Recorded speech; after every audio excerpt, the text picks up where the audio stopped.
Good morning, everybody. Please grab your seat. Our program will begin in 1 minute. 1 minute.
Please find your seats. We will begin shortly.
Good morning, everybody. Welcome to the conversation with the provincial leader candidates. Please welcome to the stage Patrick Sullivan, President and CEO of the Halifax Chamber of Commerce.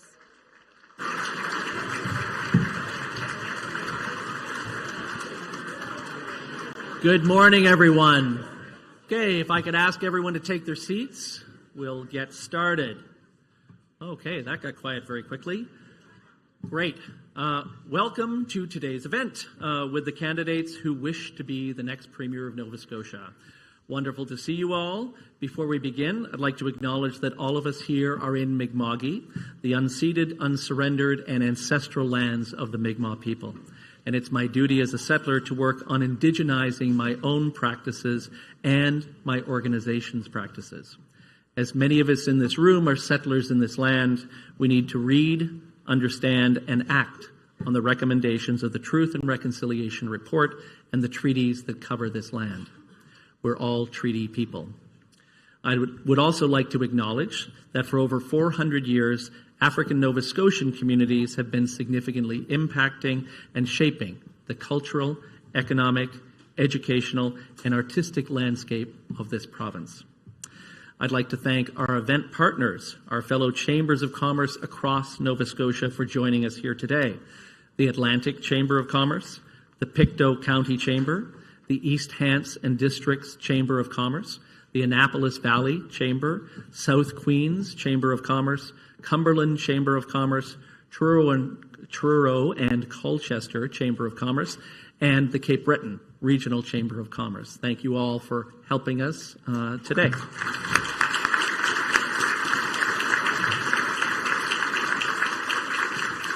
I would also like to thank our event sponsors for supporting today's event, our advocate sponsors, the Downtown Halifax Business Commission and M5 Public Affairs. Our host sponsors, Labatt and the Nova Scotia Association of Realtors. We'd also very much like to thank the 3 provincial candidates and their parties for making time in their schedules to speak to the Nova Scotia Chambers and our members. We'd also like to welcome everyone joining us online on the live stream. With the election next week, it's important that we gather here today to learn more about each of the parties' priorities and to make an informed decision when we go to vote. Chambers of Commerce represent the interests of our membership.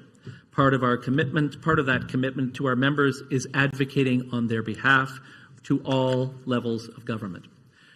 The Halifax Chamber recently released our election guide to highlight our priorities for the next provincial government, along with questions you can ask the candidates in your ridings. Our priorities include taxation and how it impacts the cost of living and doing business, healthcare and efficient spending, transportation and traffic, focusing on regional connectivity and congestion, labor, prioritizing expanding skilled trades, and supporting housing infrastructure and supply. We look forward today to hearing from the candidates on their priorities for the future of our province. It's now my pleasure to welcome Rhonda Tulk-Lane, President and CEO of the Atlantic Chamber of Commerce, representing the other Nova Scotia chambers, to the stage. Rhonda.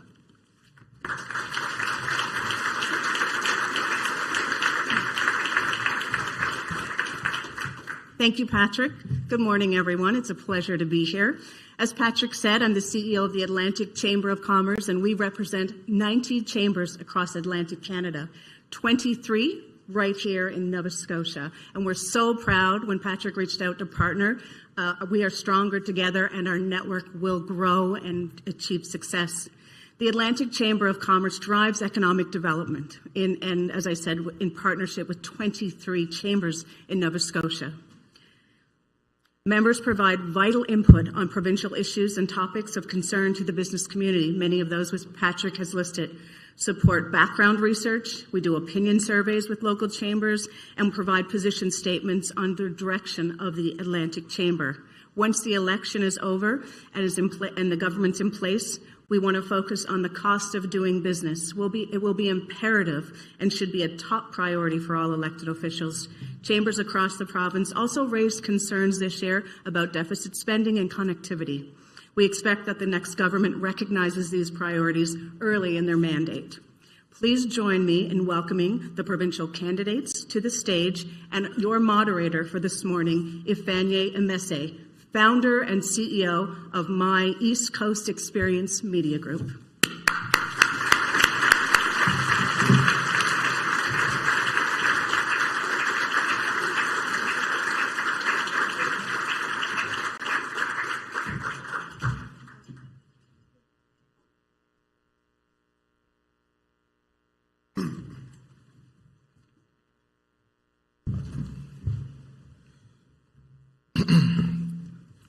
Thank you, Rhonda, and good morning.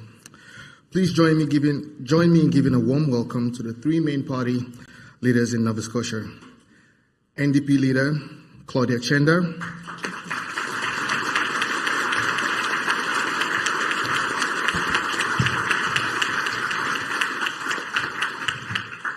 Liberal Party leader Zach Churchill,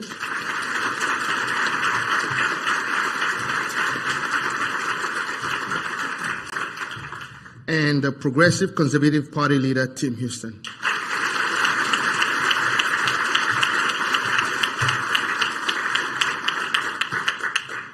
So thank you, Claudia, Zach, and Tim, for taking out the time today to be here.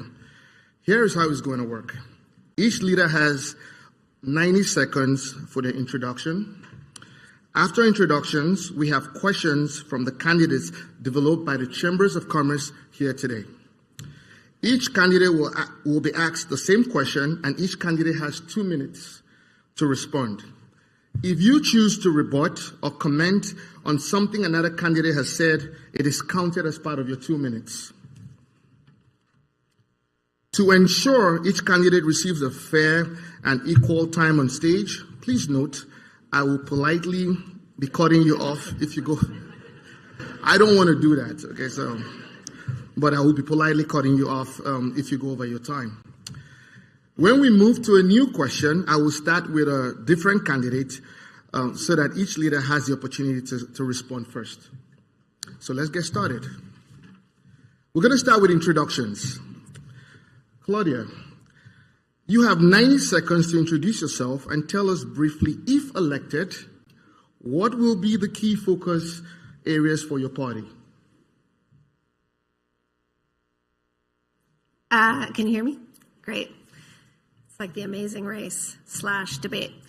Good morning. I'm Claudia Chender. I'm a lawyer by training. I'm a mother of 3. That's my most important qualification. And I'm pleased to be here and tell you a little bit about our platform. We know that Nova Scotia's competitive advantage has always been that our quality of life is good and our province is affordable. And we know that both of those are now under threat, and we need a government that will take action. Housing costs in our province have skyrocketed, renters are nervous about potential evictions, and the path to home ownership is far away for many. Increasing the supply of truly affordable homes, ensuring renters aren't priced out and that people can stay and build futures here is imperative. The same with healthcare. We have 145,000 people waiting for primary care, and people are concerned they won't get the care they need. Finally, people need money back in their pockets, and we have a number of cost-saving measures, including waiving the HST on essentials, a small business tax cut, and a gas tax holiday that will help people to do just that. New Democrats are focused on what matters to the people of Nova Scotia. As Nova Scotians, we know that we are better off when we work together, and we intend to ensure that we can do just that. Thank you.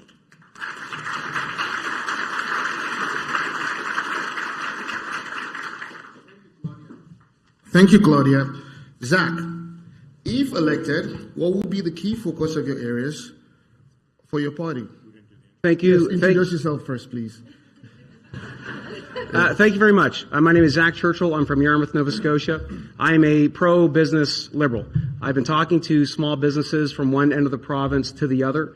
I know that there are major financial issues that you're dealing with. We are seeing a contraction of consumer spending, and this is creating pressures on every single business that I've spoken with. I'm also worried about the developing business and economic environment here. That began when Mr. Houston cut the independent economic development agencies' professional boards, where business people, where economic people led the charge with economic investment. I am very worried about us going back to the backwater of 1980s economics, where politics matter more for these business decisions than economics. And we have seen political intervention in ways that I think have been very harmful for our economy. In the energy market, we have seen it with untendered contracts and canceled public tenders.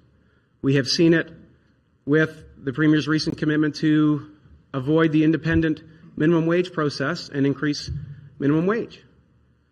So not only are we pursuing to have the most competitive, lowest taxes out of all 3 parties, not the highest in the country or second highest, but the lowest in Atlantic Canada, with the HST, with the small business tax cut to 1%, we also commit to having a fair regulatory environment here where you succeed based on the merit of your idea and the business case, not who you know, who you donate to, or who you connected with.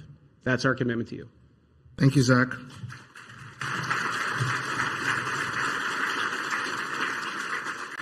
Team, over to you. Thank you. And thank you to the Chamber for organizing this, and thank you to Ms. Chender and Mr. Churchill for participating this morning as well. Thank you to each and every one of you for showing up here today. This is an important event for sure. It's been the greatest honor of my life to serve as the Premier of this province. It's been an incredible honor. What a remarkable province we live in, from one end to the next. Good things are happening in this province. I am so proud to be Nova Scotian and to be Nova Scotian at this point in time. You'll hear a little bit of criticism this morning of our government, but I want you to know our government has made significant investments in Nova Scotians, and they are producing results. We are on a good path in this province. And this campaign is about the path forward for the future.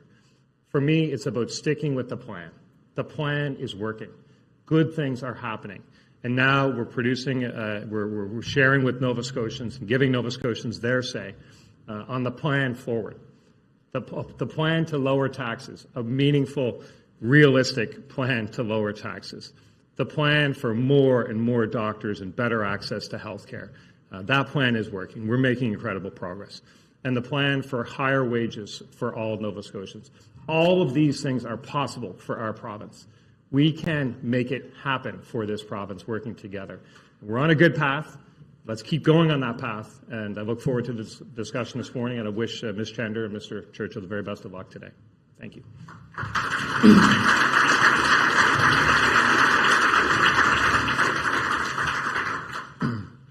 Thank you, Claudia, Zach, and team, for the introduction. We're going to move swiftly to the next category. The question is going to be centered around taxation. And Zach, when I ask the question, you're first up to respond. Nova Scotians face substantially higher tax rates on the next dollar they earn compared to people with identical incomes in Ontario and Western Canada. Zach, how would your party improve affordability for Nova Scotians by limiting or reducing the burden of high taxes? Thank you very much. I urge everybody in this room to check out the platforms. We have presented a real vision to move this province forward, not just for the next 4 years, but set us and our kids up for success in the future. Changing our tax system is very important. We are now not only one of the most expensive places to live, we still pay the highest taxes. If you read the platforms, you will see we are going at that issue most aggressively.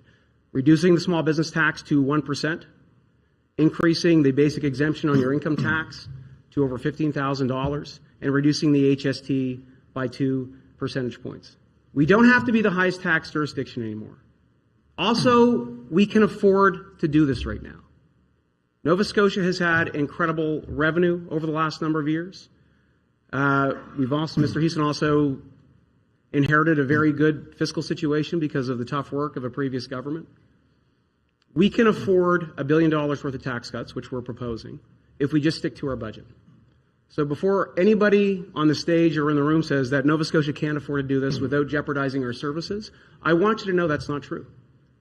Under Mr. Houston, every single government department has overspent 3 years in a row by over $1 billion a year.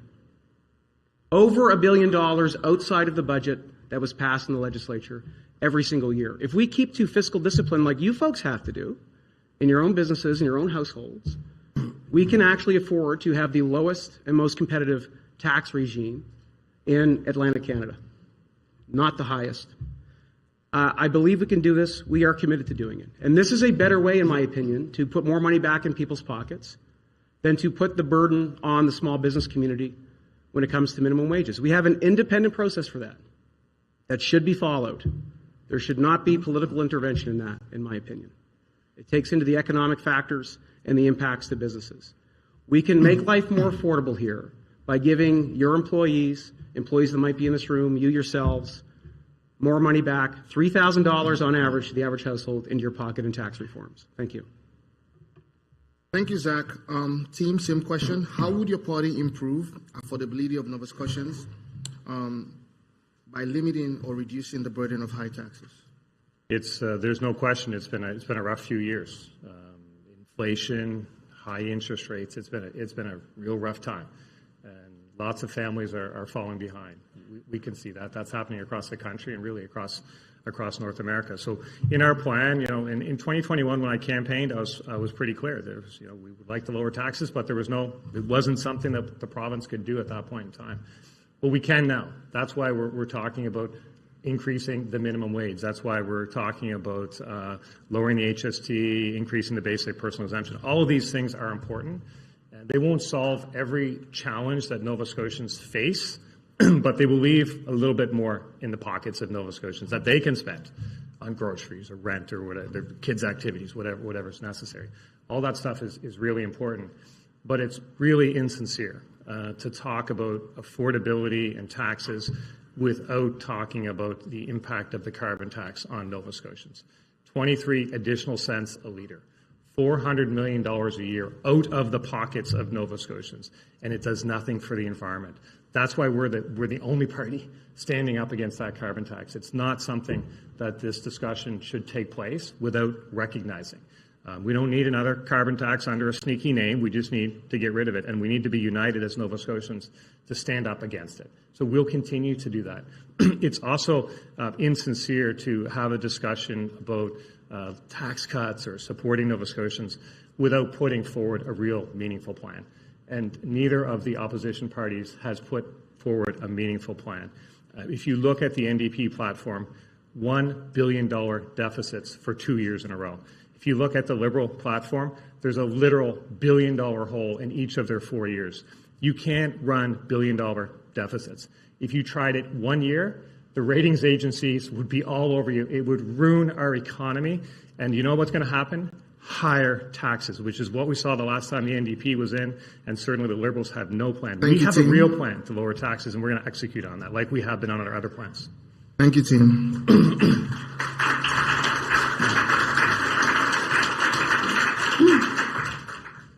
Claudia, how would your party improve affordability to Nova Scotians by limiting or reducing the burden of high taxes? Thank you so much for the question. And obviously, affordability is a key issue, and it's one that we hear in every room, on every doorstep, and from every business. And it's something that has to be addressed.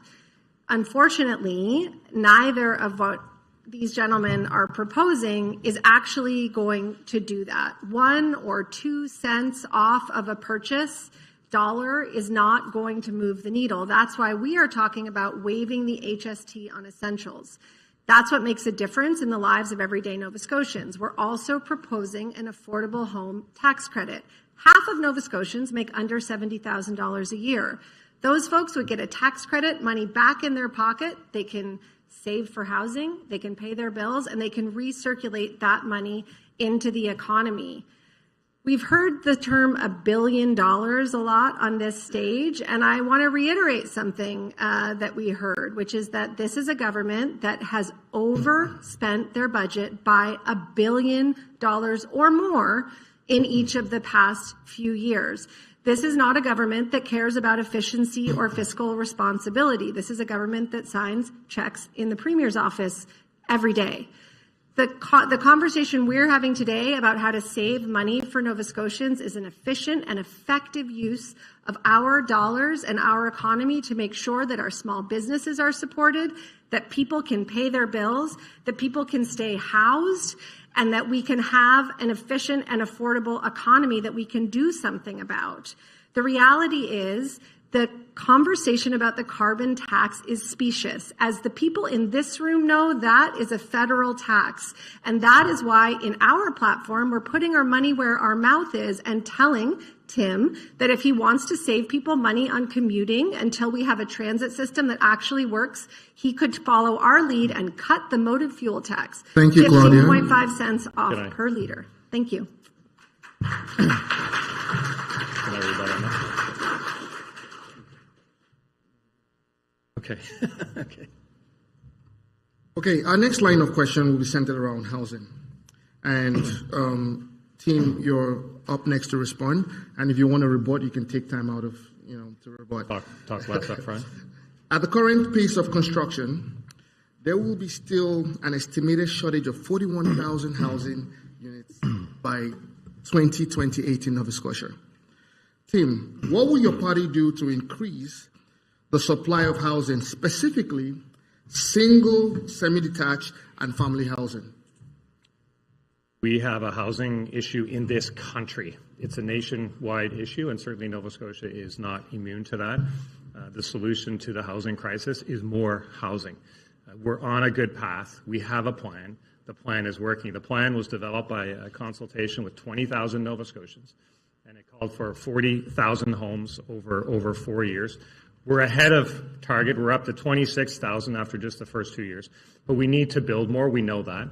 That's why we put a number of policies in place to see more housing built. Working with municipalities to make sure we take the red tape out of the way where it's not necessary to get things approved. Working with the labor shortages with the MOSE program, the more opportunities for skilled trades, to make sure we have young people in the skilled trades. We have taken a number of policy steps. And every one of those was voted against by the opposition. They complain when we build and they complain when we don't build. That's the reality, but it doesn't bother us. We just keep moving forward. And right now, in 2023, record housing starts in this province. Record since the early 80s. Right now, if you look around this city, more cranes per capita than anywhere in the country. Good things are happening. We need to continue with the plan that we're on, the path that we're on. It is working. But to really address the problem, which is a supply issue, you have to get to the root of it. And we saw with the NDP's press release on the 70% rental increase in 3 years, they were just wrong on their math. And I think that is the same NDP math that carried forward to their platform and could lead this province to a disastrous place. So we're on a good path. We just need to continue on that path, and that means getting more housing built. The solution is more housing. The solution is not more government intervention in rents and construction. Thank you, Tim. Claudia, what will your party do to increase the supply of housing, specifically single, semi-detached, and family homes? Thanks for the question. I think we just heard about a housing issue. This is not a housing issue. This is a housing crisis. We absolutely need more housing supply, and we need to protect the 30% of Nova Scotians, many of whom work in your businesses, from being priced out of the housing market altogether. The plan is not working. We are hearing all this conversation about numbers and the number of units, and we are talking about people. And it's true that the 30% of renters in this province have faced an average increase of 70% since Tim took office. That number comes from rentals.ca, which measures all of the available rental units in a market, not just the purpose-built rental housing. And we know from talking to people on doorsteps, and we know from seeing people on tents in cities across this province, people are being priced out of their homes. Young people, seniors, families. And so we need to build. And you're going to hear from Zach that we need to build 80,000 units, and he's not wrong. But what we do need to do, and this is where I fundamentally disagree with Tim, is that we need to incentivize housing that people can actually afford, because the private sector isn't doing it. I knock on doors from one end of this province to the other, and people say, yeah, there's towers going up. No, I can't live there. I can't afford it. My kids can't afford it. My parents can't afford it. And so we need to get people into housing they can afford. And so we would incentivize the building of 30,000 new units, and we would do that through cutting red tape, working with nonprofit and co-op housing providers. And instead of constantly fighting with Ottawa, leveraging the federal funding, we need to get some of that built. We would also make sure that we can find a path to home ownership. That's our rent-to-own starter home. We'd let people build equity and get into the market.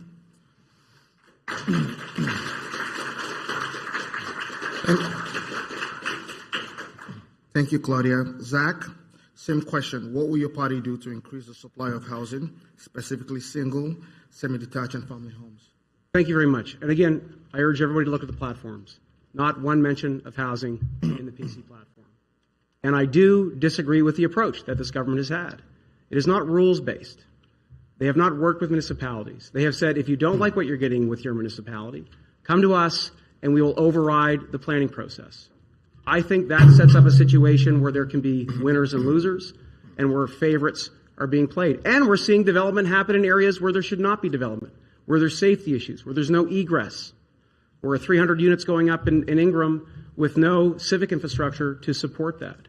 We have to have a rules-based approach to supporting our private sector to develop more. That means getting rid of red tape, speeding up permitting, bringing in provincial standards for zoning, looking at some of the real costs that developers have when it comes to the road standards that they have to put in, looking to make sure those are appropriate. Do we need sidewalks? Is there a way to help with the civic infrastructure required to bring the cost down on the private side of the market?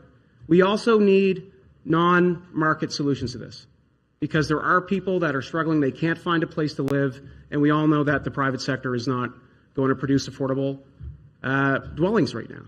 We are willing to invest in co-op options with public money, ensure that we're investing in a not-for-profit sector who has a much better record of managing their properties and building than government has, and ensuring that there is specialized housing for seniors, students, and those that are in distress as well with emergency housing. Also, Up to 1/3 of our R1 units, residential housing units, are occupied by single seniors, many of whom may want to downsize. They get dinged with the deed transfer tax. Seniors are incentivized not to get out of their family dwellings. There's a huge pocket of those homes that are still untapped by the young people coming up who want to build a family. We will get rid of the deed transfer tax as well, but have a rules-based approach to this, not picking winners and losers depending on what your connection is.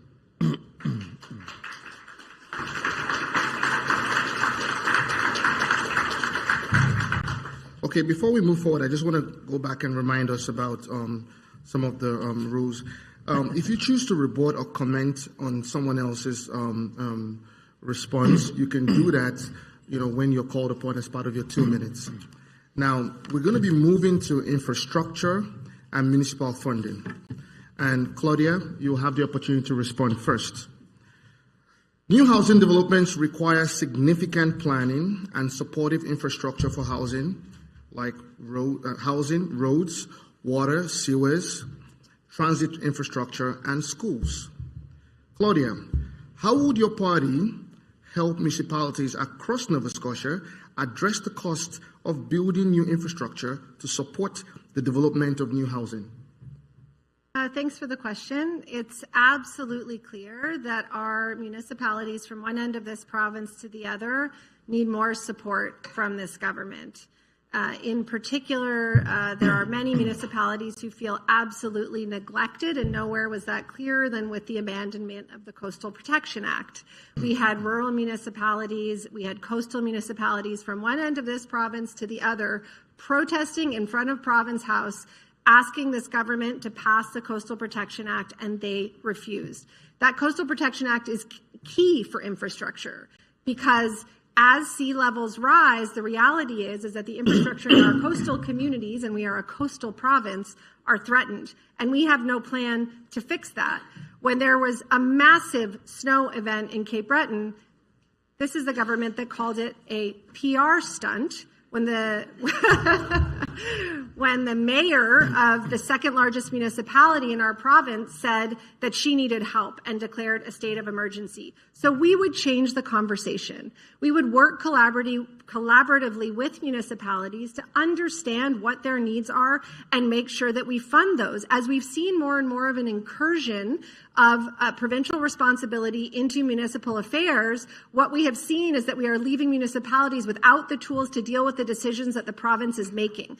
This is true for special planning areas. We just heard a little bit about how we're prioritizing building, but we might not have water, and we might not have sewer, and we might not have schools. We need to work together. And so we would do just that. To start with, in CBRM, we would increase the municipal finance grant. We would double it, and we would keep it there because they need it, and they need that for their infrastructure. But we would work with all of the other municipalities and with the Federation of Municipalities collaboratively. We'd answer questions when we go and spoke to them, for instance, and we would make sure that they had water, sewer, transit, sidewalks, the things they need to make them livable communities. Thank you, Claudia. Zach, same question.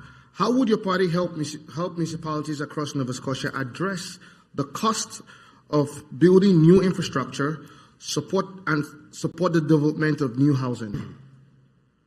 So again, we are following with our policy the lead of BC, Austin, Texas, jurisdictions that have succeeded in increasing housing starts at more affordable prices for developers and then the market. We also need the civic infrastructure, sewer, wastewater, roads, cell towers, and that needs to be infrastructure that we invest in as well. There's tons of federal money that's waiting to be spent right now in this province. If we only had a premier that was willing to work with whomever is in Ottawa, whether it's the same political stripe or not, to secure that funding for our province, instead of taking every opportunity to play politics with that relationship simply because the Prime Minister is not popular. I would go after aggressively that money, whether it's a leader federally that I agree with or not, because we have a duty to do that. I want you to also compare our commitments on investment to what's being committed, at least on my right side.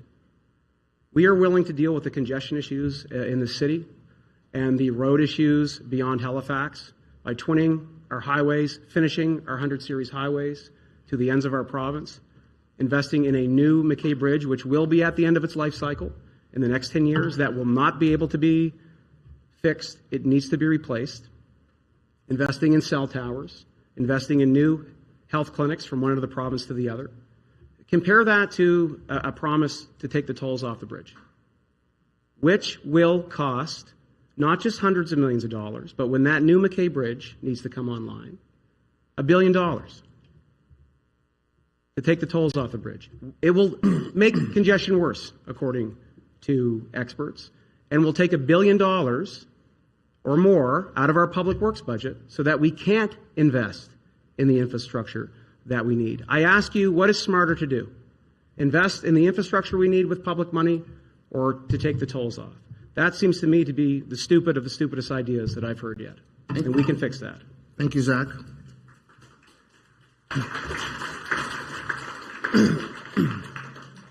All right, Tim, over to you. And I knew you wanted to respond to. No, I'm good with this. Okay. Thank you. Thank you. So obviously the municipalities are a creature of the province. They're governed by an MOU. That MOU, no government prior to ours had the courage to touch that MOU. It just set. It was over 20 years old. We said it's time to renegotiate that MOU. And we sat down with the municipalities, and it was some tough discussions for sure.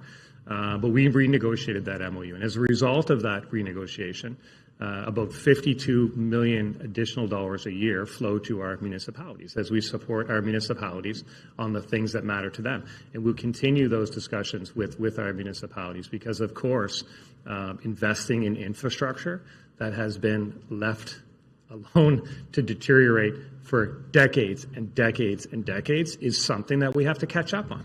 And we're trying to catch up on that. And we will make every effort to catch up on that. And we are making progress in catching up on the neglect of prior governments because we're working with our municipalities, and we'll continue to do that. But I think when you think about things like the Coastal Protection Act, obviously that act passed the legislature in 2019. It was never proclaimed. The government of the day did not proclaim it in 2019. They did not proclaim it in 2020. They did not proclaim it in 2021.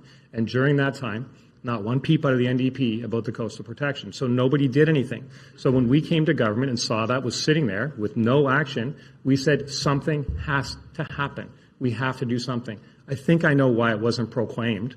13,000 kilometers of coastline, very diverse coastline, sandy beaches, rocky cliffs, bog. We know how diverse our coastline is. We love it. Everybody in this room loves our coastline. It wasn't proclaimed because you can't decide that with one policy from Halifax. You need to work with the municipalities. That's why we're working with the municipalities. We hired resources at the province to support them, and I see some municipalities taking leadership on that, and so they should, and we'll work with those municipalities as we go forward on something like the Coastal Protection Act. Thank you very much, Tim.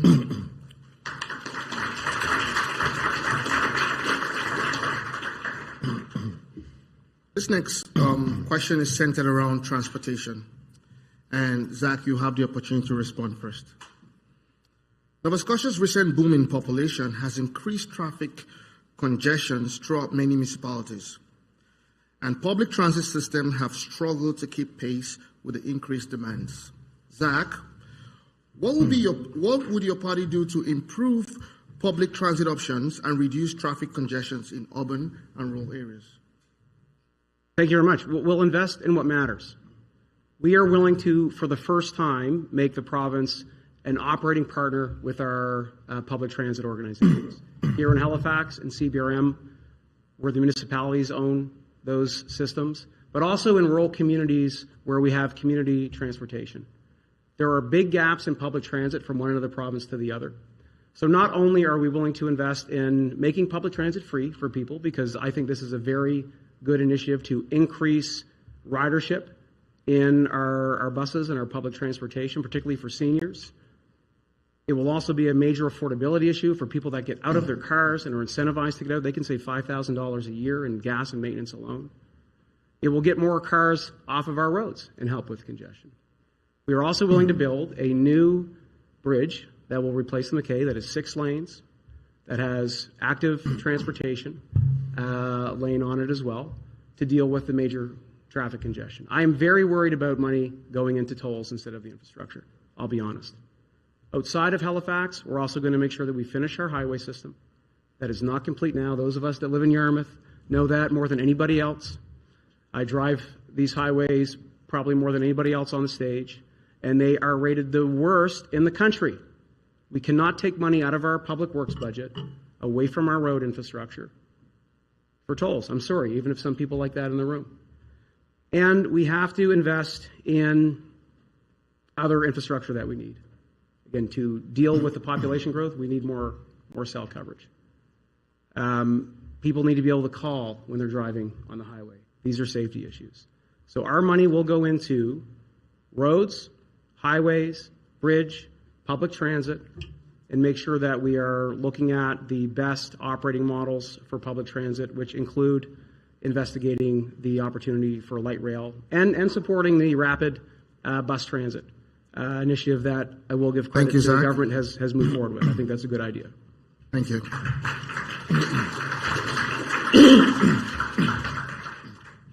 Tim, what will your party do to improve public transit options and reduce traffic congestions in urban and rural areas? The rating agencies aren't listening right now. He's got billion-dollar deficits for multiple years, and now he's going to build billion-dollar things that aren't even in his plan. We need more infrastructure for sure. A bus goes off a bridge in Bedford and traffic is snarled for 3 hours every single. Of course, we have issues there. So we know that.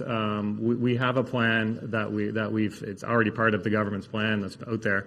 Investment in a fast ferry to Bedford that will help move people around the city. We'll finally bring the rail discussion to a head in this province. It's been discussed for a long time.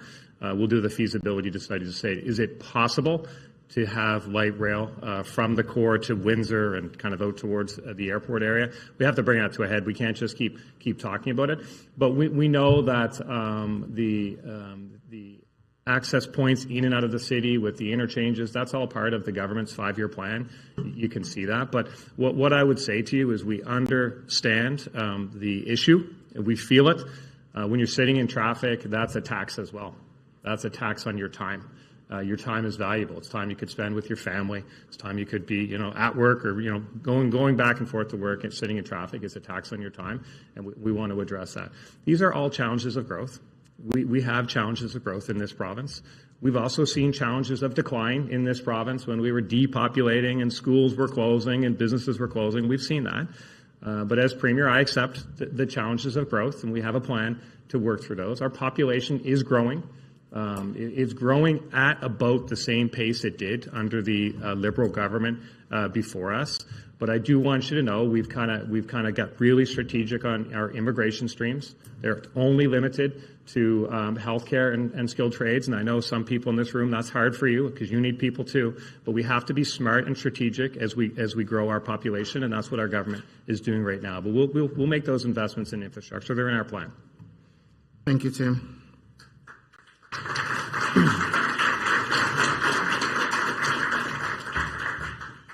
Claudia, what will your party do to improve public transit options and reduce traffic congestions in urban and rural areas?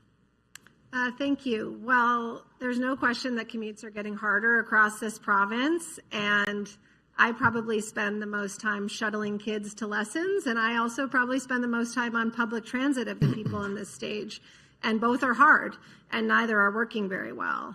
The reality is that nothing has been done to address that public transit piece in the last decade, and now we need to. The reality is we should be able to get around quickly, effectively, and efficiently, and that means that we have to fix our roads, fix our infrastructure, and fix our public transit system. We have had a bus rapid transit plan in HRM for years, and we have not had a government that will take leadership and come to the table and fund it.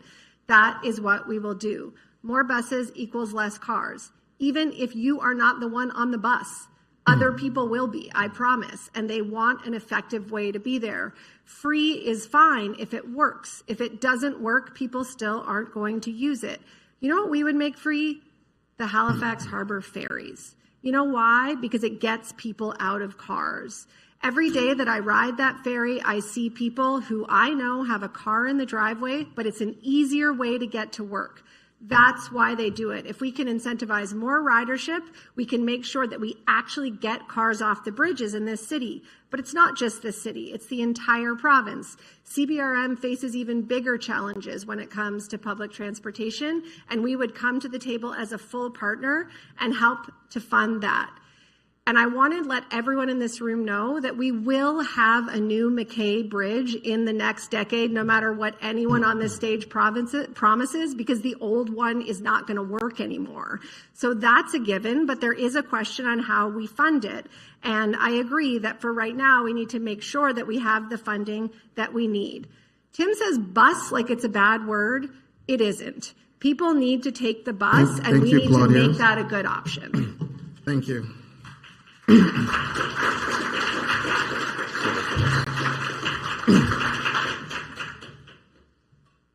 we're going to switch gears a little bit.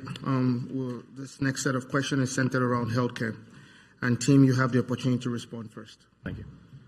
Healthcare is currently Nova Scotia's largest budget item at $5.5 billion in estimated yearly spending.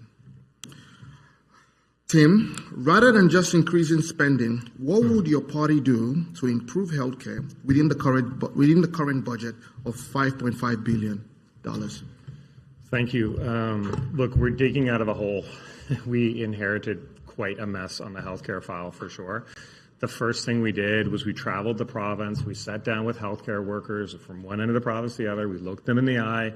We said, what's possible? What can we do? And we started to act on that. We developed a plan. It's called Action for Health. It's actually online, and you can follow along as we're executing on that plan. That plan is working.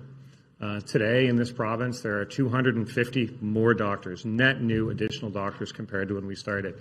Today in this province, there are almost 2,000 more nurses than when we started. Today in this province, you have a number of ways to access care through things like pharmacy, mobile clinics. The pharmacy clinics in particular are having an incredible positive impact. I remember I met a gentleman one day and he said, look, I don't know why people complain about the healthcare system. It worked fine for me. I had my daughter at the IWK. I was in and out in 3 hours. I said, that's great. Do you mind if I ask what the diagnosis was? He said, strep throat. I said, did you know you could have went to the pharmacy, been in and out in 10 minutes? He said, I didn't know that. But the access points are there, and people are starting to use them. We'll continue on the plan for sure. But all of the things that made those more doctors possible, all of the things that made those almost 2,000 more nurses possible, all of the things that made the scope of practice expansion so we could open up pharmacy clinics possible were legislation called the Patient Access to Care Act. The NDP voted against the Patient Access to Care Act. The Liberals argued against the Patient Access to Care Act for hours and hours and days, I think, actually. But undeterred, we know that we need action. We are the ones that can make it happen. In the face of inaction from previous governments, we are getting it done, and we are managing the system through data, managing the system through holding people to account through new contracts, and we will continue to do. We are on a good path in healthcare, and we just need to continue on that plan forward for healthcare.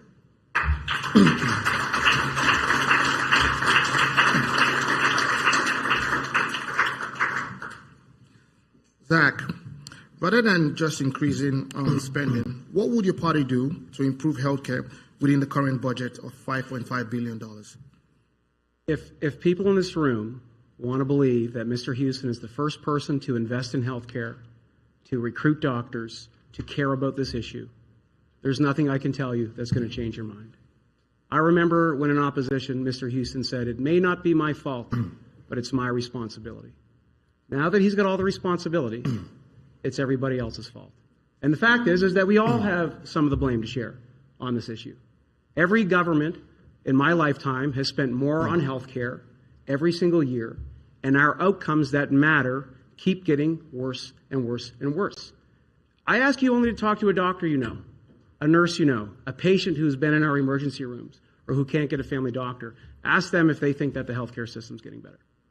Here's what I'm concerned about. Twice as many people without a family doctor. That matters to people's health. Emergency room closures more than ever before, particularly in rural Nova Scotia. Emergency room deaths on the rise, highest that they've been in 6 years in this province. Wait times increasing for scans, for scopes, for things that really matter to diagnose illnesses. We have to change how we're thinking about healthcare, folks. We can't give up on the family practice model. Like the Premier said, the pharmacy is great for strep throat and prescription renewals. 40% of our population is really sick with diabetes, with Crohn's, colitis, a number of different issues. Patients are dying with cancer before they have a chance to get diagnosed. We are willing to invest in health clinics that will bring doctors back to family medicine, attach more patients to those family clinics, and more importantly, invest in preventative care, early diagnosis, and chronic care management.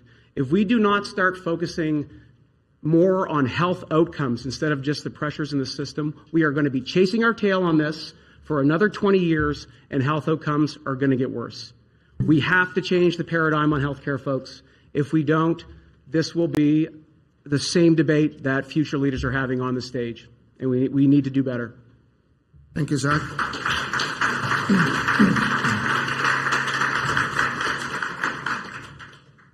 Claudia, you can respond to the same question. Rather than just increasing spending, what will your party do to improve the healthcare within the current budget of $5.5 billion? Thank you. The fact is that people are not going to stay in this province if they don't have reliable health care. And I talk to people who tell me that they are leaving for that very reason. Similarly, doctors and other healthcare workers are not going to come and work in a broken system. And from what I hear from healthcare workers, the plan is not working. When Zach was the health minister, there were 70,000 people on the list for primary care, and Tim said it was an emergency. The ER waits were long, and now we have 145,000 people waiting for primary care, and we have to acknowledge that fact. It is important. Access is not attachment. Being able to see a pharmacist, being able to have one single appointment is not the same as being attached to primary care. And as for staying within the budget, this government has spent hundreds of millions of dollars on backroom deals and Band-Aid solutions and apps, and they haven't moved the needle. That number is not changing. People's attachment to primary care is not better. And yes, we did argue against the Patient to Care Act, the Access to Care Act, because so did every single regulated health profession in this province who was worried about the privacy of Nova Scotians' health records. And let me tell you, they remain worried, and so do we. Governing is about choices, and we are committed to clearing that backlog in primary care. We brought in collaborative emergency centers as a new Democratic government. Liberals left that model on the table, and now it's time to come back to it in primary care. We have physicians running on our slate because they believe in that vision, and they know it's the only way to make a difference. The most important number in this conversation is the 145,000 people without attachment to primary care who are going to get sicker, who are going to have misdiagnoses, and who are going to end up in the emergency room if we don't address it.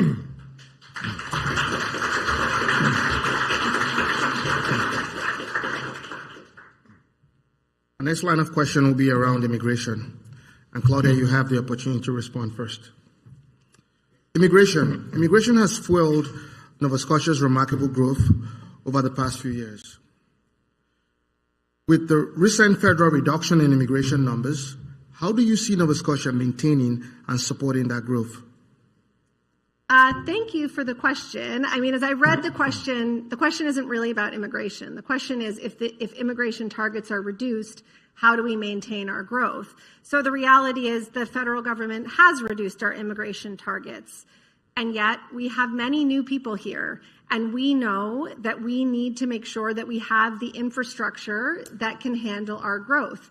Tim likes to talk about the challenges of growth and a plan, but the plan isn't working. We don't see the homes and hospitals and schools and healthcare workers and doctor clinics that we need to address the growth that we've seen. It's a failure of infrastructure, and yet what we hear is some pretty dangerous political rhetoric that scapegoats the folks that don't have access to that infrastructure. And we reject that.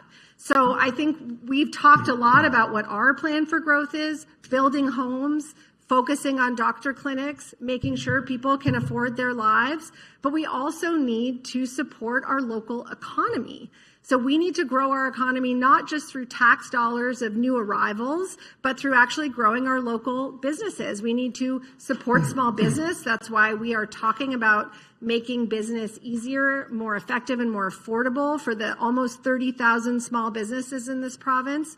We need to support our resource sectors. We need to support our forestry sector and make sure they have markets for low-grade wood so that they can stay in business through many parts of this province. We need to support our growing aquaculture industries, particularly the clean ones. And we need to, of course, continue to support our burgeoning tech and particularly ocean tech sectors like Cove, which is in Dartmouth South and which was threatened by this government's decision not to intervene in a potential Poritic slate dump next door. So we will make sure that we have organic growth within our province, that we have jobs that Nova Scotians can have and keep, that will keep them here, that will keep our economy strong. Thank you.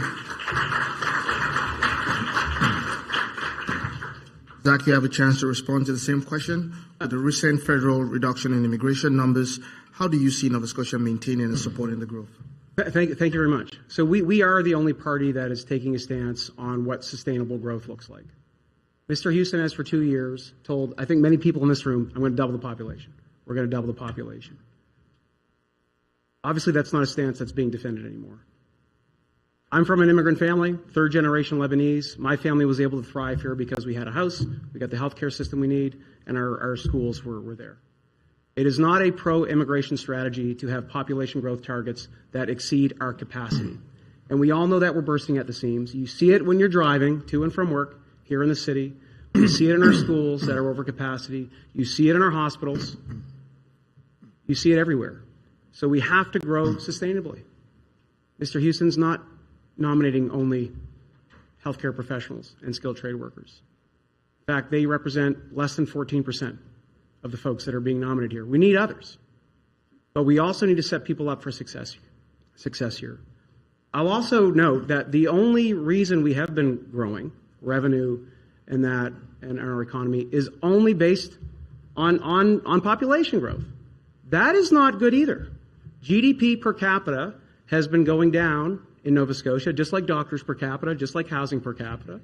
So we also have to be talking about not just population growth and looking at people as a revenue source, which I think is not the right thing to do. We have to look at our foundational economy, our fishing sectors, our resource sectors, like lumber. The fact that we have tons of critical minerals in this province, but we are the second worst jurisdiction to pursue those in the world, critical minerals that are needed for climate action. We have a lot of economic potential here, so we have to also have an economic plan. Again, I want people to look at the platform. We are investing in climate innovation for our agriculture sector, our fishing sector, and we'll certainly make sure that we are a better place to do business and grow our economy, and that means also having a fair business environment where there's regulatory certainty you can trust, and not political favoritism. Zach.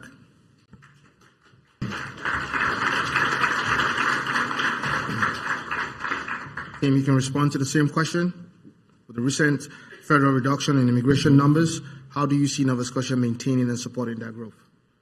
Thank you so much. And certainly we have so much potential in this province. Our traditional industries, yes, are extremely important to our economy. They're always going to be part of it. Farming, fishing, forestry are always going to be part of our economy. This is one of the reasons we're so upset with the illegal fishing that's happening, and the federal government won't intervene on that, and we can't get support from our colleagues in the legislature to protect that industry. But our traditional industries are incredibly important. But let me tell you something. Our GDP, our 3-year average GDP, is on pace with Canada. That hasn't happened in this province in a long time. Our export growth is up. Retail sales growth are up. Employment growth is up. Good things are happening in this province. And not every Nova Scotian is feeling it right now. I understand that. But the economy is moving. And that's because of you people. That's because of the people in this room. Our job is to clean the red tape out of the way and move things forward, which is exactly what we've done on the energy potential that this province has. We have the opportunity to be a global powerhouse in green, clean energy, the energy that the world is looking for. The Bay of Fundy, what a natural asset we have. If you took every single river in the world and added them together, you may come close to the strength of the Bay of Fundy at the changing of the tides, and it just goes back and forth, and it's untapped. Our offshore wind speeds are absolutely remarkable, the world-class wind speeds, and it blows a lot, and it's untapped. That's why we're pushing forward on this file. On our green hydrogen opportunities, we have some of the most advanced projects in the world on green hydrogen, all projects that we are championing over the opposition voices who say, go slower, don't do it. They complain about various things, but we are moving forward. We have every potential in the world, in this province, and our government is focused on making it happen, and we will continue to do that. Thank you, Tim.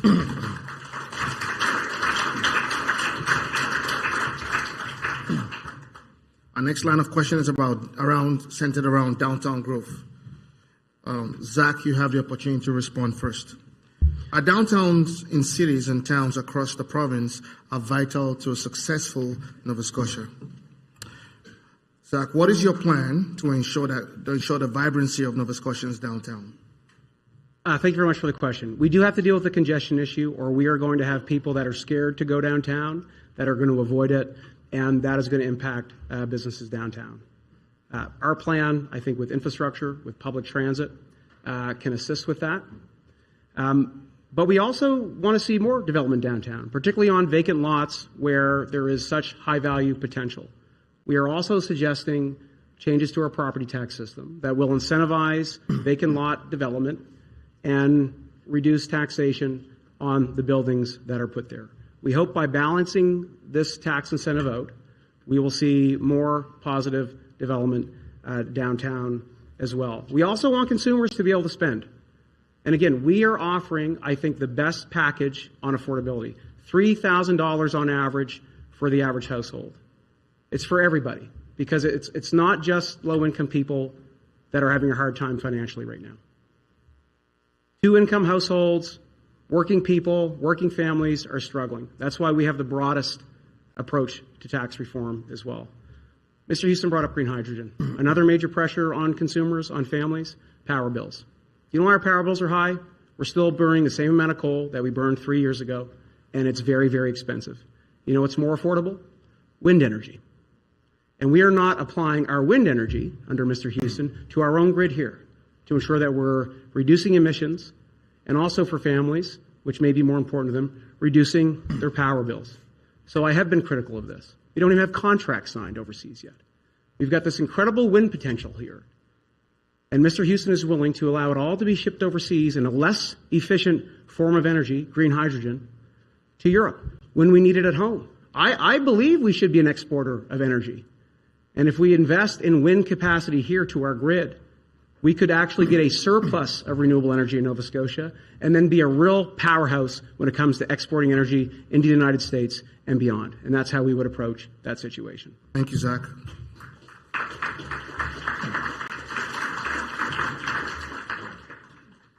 Tim, you have an opportunity to respond and answer the question. What is your plan to ensure the vibrancy of Nova Scotia's downtown? Thank you. And obviously our downtowns are critical to our economy. We have beautiful downtowns from one end of this province to the other. And what makes downtowns work is people. So we want people in our downtowns. This is one of the reasons that we're starting to move people back to work, back to the office. I know my colleagues on stage, Ms. Gender and Mr. Churchill, don't like that, but I think that moving people back to their office, it's time for that. That's why we're methodically starting to do that. Also, our tourism industry is incredibly important to our economy. In the first half of this year, Nova Scotia welcomed over 1 million visitors. That's almost as many as we invited and welcomed all of last year. So the tourism plan is working. The advertising is running year-round now to tell people about Nova Scotia. This is also in one of the reasons that we are such big supporters of the film industry and have made investments to rebuild the film industry. People may remember the film industry was absolutely decimated by the Liberals. It's back. It's back. And it matters. And it matters. It matters to our province because when people see Nova Scotia on screen, they want to come here and they want to enjoy it. I know that the Curse of Oak Island was telling me that they sell about 5,000 tickets a year. You can go and visit the set. When they flick the switch and say the tickets are on sale, they get hit in 5 minutes by about 150,000 requests from all over the world. People that want to come and see this beautiful province because they saw it on the screen. So this is why we invest in the film industry, and we're building it back, and I'm really proud of what's happening in that sector. But people are what drive downtowns, and there's lots good happening in our province right now. We just need to continue the plan, keep moving forward, and yes, we have incredible potential in all kinds of areas. Energy is one of them. But certainly we want to make sure that our downtowns are thriving. So your business is thriving. We continue to push that retail growth that's already happening in our province. Thank you. Thank you.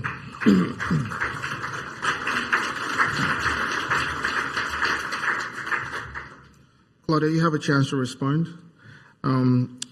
What is your party's plan to ensure the vibrancy of Nova Scotia's downtowns?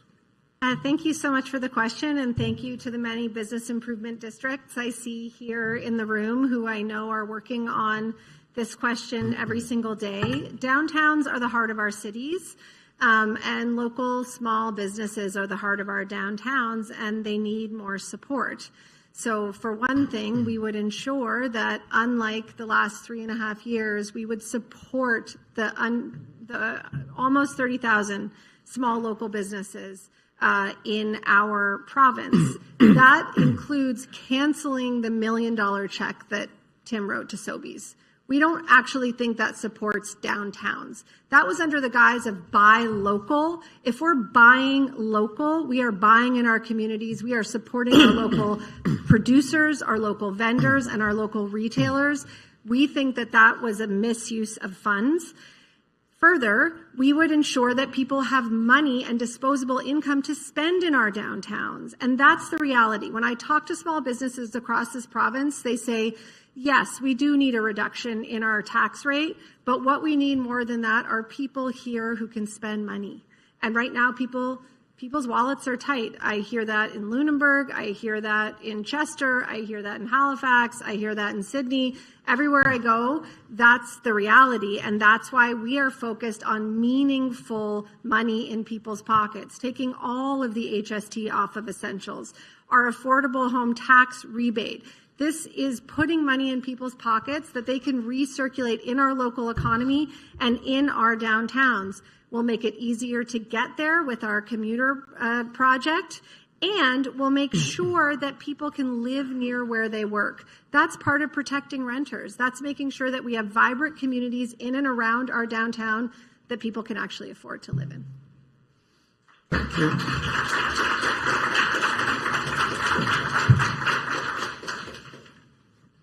In closing the conversation today, for this last segment, each of the leaders have an opportunity to highlight any specific initiatives that you've not had a chance to speak about.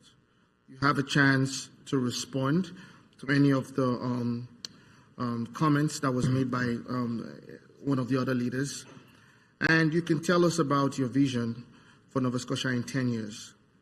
Tim, we'll start with you.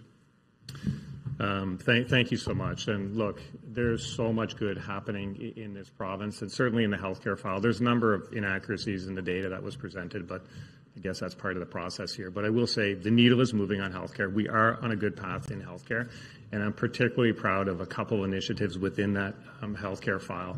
The Menopause Center of Excellence that Dr. Migas and Dr. O'Hearn brought to us, that we will build that in this province. That's a good thing for Nova Scotians. And you know, the fact that we've been able to offer support to families that are struggling to start their family and have a child through the IVF tax credit, that is making a big difference in the lives of Nova Scotians. And I was quite taken aback earlier this week. I had a candidate send a picture to me, and it was they were on a doorstep, and they met this couple who was holding a young baby, and they told my candidate that wouldn't happen without the tax credit that your government put into place. So that's why we do these things. We have a chance here.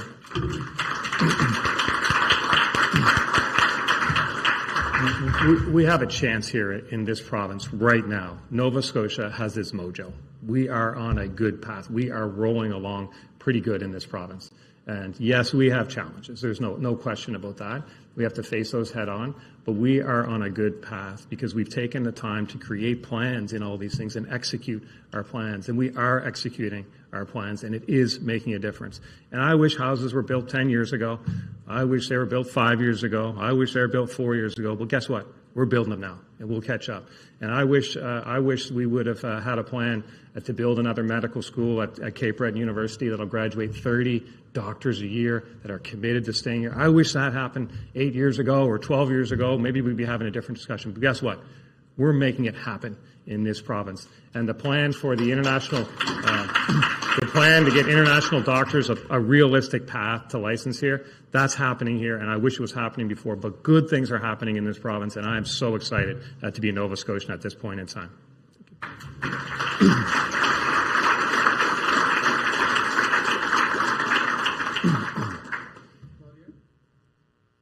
Thank you.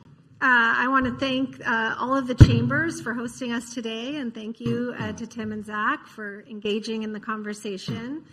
There's a lot we disagree on, but I think we all want to see Nova Scotians succeed, so this is your opportunity to hear from all of us. We believe that focus is important in getting your work done in business, and we also think it's equally important in government, and our focus is clear. We are fighting to get Nova Scotians the health care they deserve, to get 145,000 Nova Scotians off of that family practice waitlist and into collaborative care clinics across this province. We are fighting to make sure that everyone has an affordable home that they can rent or buy, to make sure that we tackle the skyrocketing cost of housing and that we give people more breathing room in their family budget. They deserve a break, and our economy needs people to be able to engage in it. And right now, there are so many people who simply can't. We've talked about taking the tax off of essentials. We've talked about our gas tax holiday, which will make it easier not just for Nova Scotians to get from point A to point B, but it will make it easier for businesses to deal with the rising costs of everything. We would pass the Coastal Protection Act. We would work with municipalities as we were in the past to ensure that there are regulations and that when we stand in the legislature and vote for something and say we're going to do it, we actually do. Nova Scotia is an incredible place to call home. That's why I'm here. That's why I'm raising a family here. And I believe that the people of this province deserve a government who puts them first. That's our plan. Thank you.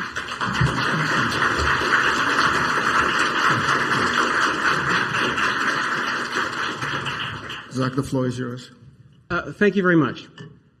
For folks that have been paying attention, I think it's clear, hopefully to all of you, that we shouldn't even be in an election right now. There was a fixed election date for next year. Why this was called, if you pay attention to the Conservative attack ads, it's because people aren't happy with the Prime Minister. It's because Mr. Houston wants to get more power and less accountability. The good news is we can make this election about a real plan for the future. I want you to look at the platforms, assess them for yourselves. We spent the majority of our time developing real ideas on tax reform that will put $3,000 back into the pockets of Nova Scotians, that'll cut the small business tax to 1%. We've got a real plan based on evidence from other jurisdictions to tackle the housing crisis. And we will get back to the fundamentals in our healthcare system, like making sure we've got people getting into family medicine, practicing family medicine, and patients being attached. But we also have to change what we're doing in healthcare and focus more on preventative care, early diagnosis.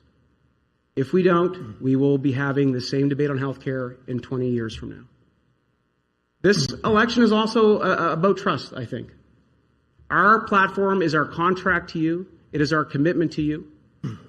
You can't find the Conservative platform on the internet that they ran on last time. But I'll tell you what they promised.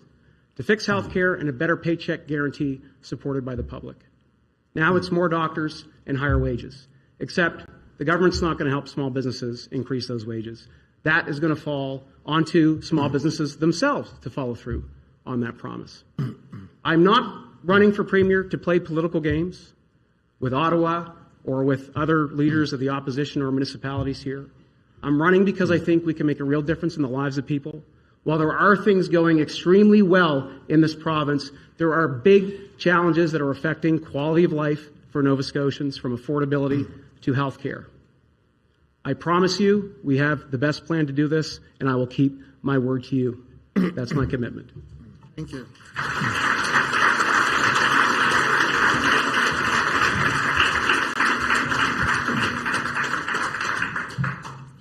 That is all the time we have for today. I wish we had more time because this has been a very interesting conversation.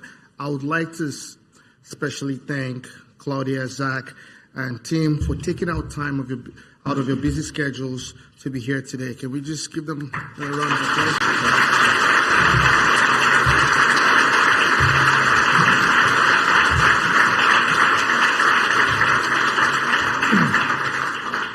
I would like to also thank those who are joining us online. Thank you for taking out the time. It has been an honor to be the moderator today. Please join me in welcoming Patrick back to the stage for the closing of the event. Thank you.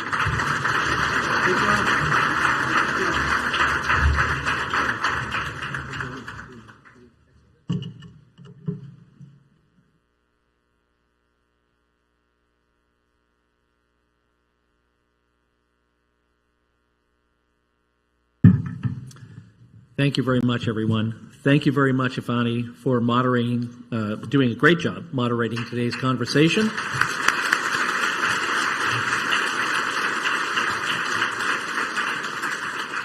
And thank you very much to Mr. Houston, Mr. Churchill, and Ms. Chender for being here today and for sharing your positions. And thank you all very much for your public service to Nova Scotia. Thank you very much.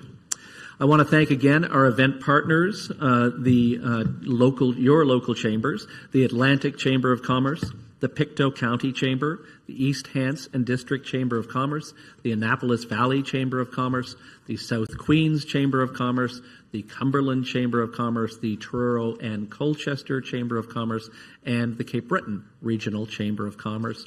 And thanks again to our event sponsors, our advocate sponsors, the Downtown Halifax Business Commission and M5 Public Affairs, our host sponsors, Labatt, and the Nova Scotia Association of Realtors.